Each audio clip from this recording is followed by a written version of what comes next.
Hello, I'm Rob Thomas, and welcome to another edition of The Road Back, brought to you by Club and Resort Business, Club and Resort Chef, and the Club and Resort Chef Association. Today's episode of The Road Back is sponsored by Perennials in Sutherland. The Perennials in Sutherland group of companies are acknowledged leaders in the international design industry. The company excels at collaborating with leading designers to produce the finest luxury furniture, fabrics, and accessories. David Sutherland's showrooms are exclusive to the trade and represent the finest in home furnishings, fabrics, and accessories, along with the company's signature Perennials and Sutherland brands. Sutherland and Perennials Studios presents a showcase collection of the very latest from the Perennials and Sutherland collections. Learn more at perennialsandsutherland.com. Today's fresh insight on how clubs are meeting the challenges posed by the coronavirus pandemic and are finding new and innovative ways to boost business levels and start to return to full operations. We're talking with Brian Rigsby, principal owner and original PGA professional at the Club at Renaissance in Fort Myers, Florida. Brian, welcome to the show. Thanks, Rob. Appreciate you having us. Hey. Really excited to be on here. Yeah, fantastic. Hey, before we get started and talking about the meat of this, could you give us a quick little overview of the property, what you guys have, the amenities, and so on? Absolutely.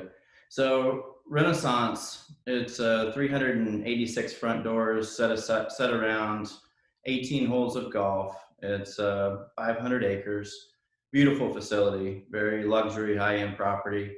We have, just through our renovations, we've put in some new additions, a full spa, full pool area, full fitness center, new outdoor facility, a new teaching facility with Bobby Clampett, Impact Zone there.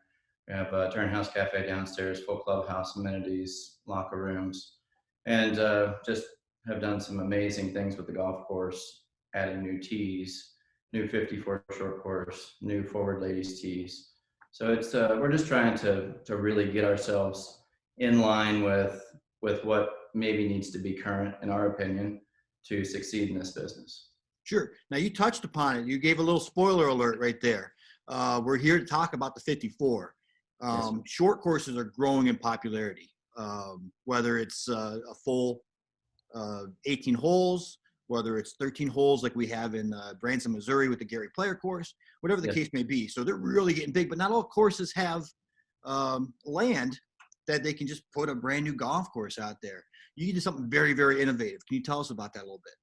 So what we've done is we've added 14 additional tees hidden within the slopes and mounds of the course. And we were big on not being able to see it from the regular pace of play, more or less, more line of play. So working with Steve Forrest and Arthur Hill's team, we came up with 14 additional tees on the 4s and 5s from 80 to 142 yards. And then you'd play the forward tee on the original par 3 tees that we have to create the 18-hole par 3 course. So they're all really close to the cart pass, hidden in a way, but very challenging and fun. So just giving a kind of a way to allow juniors and maybe beginners, men and women, and even really avid players working on their short irons. So it gives a variety of things that can be utilized on the golf course, and it's a fun place to get out and play 18 holes in par 3s. I think it's a brilliant idea, obviously, and an added bonus. You're not talking about these tiny little greens that you see in a lot of short courses, right? We're talking about the big championship golf course. Absolutely. This was your idea, Brian? It was, it was brought on. I don't like to take the credit for anything all on my own, but my two partners and I, we talk about everything, and really it came about by, in the past, I was a pro here early on, and we came up with a cross-country short course that we would do in our member guest invitational. And that would be kind of like Augusta National, go out and play the par 3 first in the practice round, and it's a fun event, and it's cross-country, and we're having a good time with it. Well, I left and went up to a club up north, and we did the same thing there, and I thought, well, how cool would it be to have tees that were close to the cart path? We had an aging membership. It was mainly a men's club, and the older gentlemen, they couldn't really play the tees. So they didn't actually end up going forward with it, I don't believe. They might do something later on down the line, but when we came into this, it was we thought that was a real way to get more activity, get more junior golf into play, just teaching, and it has all different avenues to really grow the game, and it's fun. You can do all kinds of events on it. So that was kind of the way it came about, and we just went for it. Any challenges you guys faced doing this during the middle of a global pandemic? It's, we had already set aside and decided we're going to move forward. We had thoughts at one point in time. It's like, do we need to be moving forward with this? What do we need to do? I mean, everyone has those thoughts and second guessing themselves, but we thought, this is what we came to do, and Jeff and Rodney and I, we decided that we're going to move through and just push forward. So we were able to actually, I don't know if it's a side note or whatnot, it helped us to be able to finish things faster, So we were able to do most of our project in 1 year from the time that we started. So we actually recapitalized the club August 5th of last year. And we opened the golf course November 7th, which as soon as we took over ownership of the club on the 5th, on the 6th, we started doing all the renovations to the club. So it was just fast forward as hard as you can go. Yeah, November 7th isn't great golf weather up here in Northeast Ohio, but I imagine it's a little nicer down in Fort Myers. Absolutely. We had a great grand opening. We didn't have as many people down due to the pandemic, but we've had a lot more activity with members that are here full time, and we're seeing more members staying longer. So I think that I'm in real estate also, so we're seeing a lot of people starting to move down and get their larger home in Florida and get their smaller home up north. So they're spending more full time. They can work from home and do a little bit more down here where it's fun and warm and you can play 12 months a year. Oh, gorgeous. I'm a little jealous, obviously. You need to come see us. I would love to. I'm going to make a point to it in 2021 here. Absolutely. Hey, real quick, who did you mentioned the designer, Steve Forrest? So Steve Forrest, he's been with Arthur Hills for 30 years, I believe, and done a lot of the projects. He was here originally when we built the golf course. So Art is not doing as much himself these days, but Steve was here on site with us through the whole project, and it was really great to work with him. He's a phenomenal guy. And then Glaze Construction did the construction of the golf course. So they're local to the area. Fantastic group as well. And you'd kind of mentioned who the target audience is, but it's really, it's everybody. You say from seniors to ladies to kids. Absolutely. Your best golfers. For sure. We do. What are they saying about the process? They love it. They love it. I had just one instance where there was a lady, she said, "Oh my gosh, I thought this was going to be the worst idea in the world." And she came up to me a week ago and said, "This is the greatest thing ever. We play it all the time. It's not what they thought. I think people thought that we were going to just put a par 3 tee in the middle of the fairway where you could see it. And that's not what it's about. It's about having fun and being able to play from different angles, but also keeping it out of the normal play." So that's where I think we've really been able to control it and really do both sides.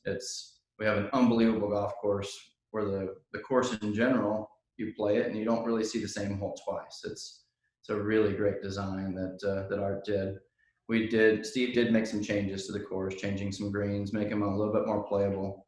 We like the greens to be a lot faster speed, so we needed to take some slopes and a little undulation out to make it a little more playable for the speeds that we want to get them at, and increase the size of the actual greens to help out with this 54 short course as well. So it took care of both.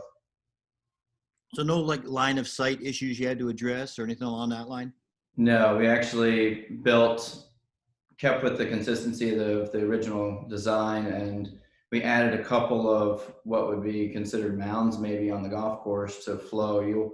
When you look off the tee, you might see these 3 mounds out there, and from a distance you can't tell that one of them is a par 3 tee because it's really tied in well to the regular architecture of the golf course.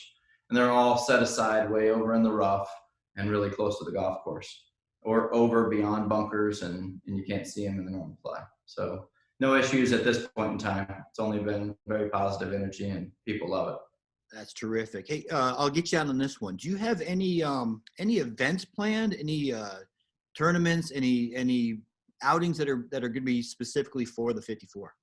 We've already had one, and actually we've had two. If you consider, we did a night golf event, which was pretty cool. So they set it up, really loved it, and being able to play more holes. You can play 9 holes on the 54. It's a lot faster, and having them out there, not people aren't driving around and getting into trouble and running into lakes or anything. So it makes it easier to play from those tees from the normal tees. So we had that event, and then we do a lot of what we call 9 and dines, where you go out and play 9 holes and come in and have dinner, and it's really family friendly, and you get couples out playing, and either guys or girls that don't play that much, then they like to play with their significant other in these events. It makes it more fun. So they're meeting people. It's very social. But we did a 54 and dine. So they played 18 holes of 54, came in and utilized the club and dining in the facility, which a lot of it's outdoors now. So we're kind of shifting with that as well, and did some things to help out to the food and beverage aspect of it as well.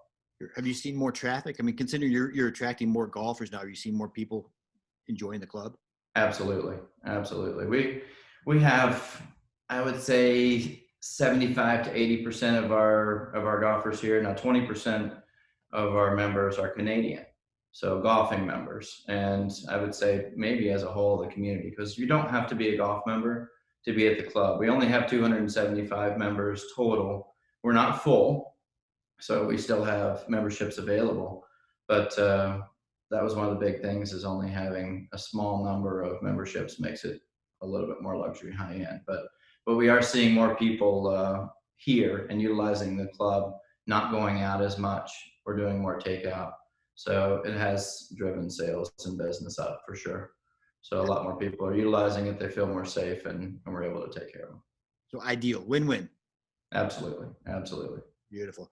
Brian, thank you very much for your time, and thank you for watching. Again, this is brought to you by Club and Resort Business, Club and Resort Chef, and the Club and Resort Chef Association. Again, this episode was sponsored by Perennials in Sutherland. If you have a great idea or success story you'd like to see featured on a future episode of The Road Back, contact us at editor@clubandresortbusiness.com.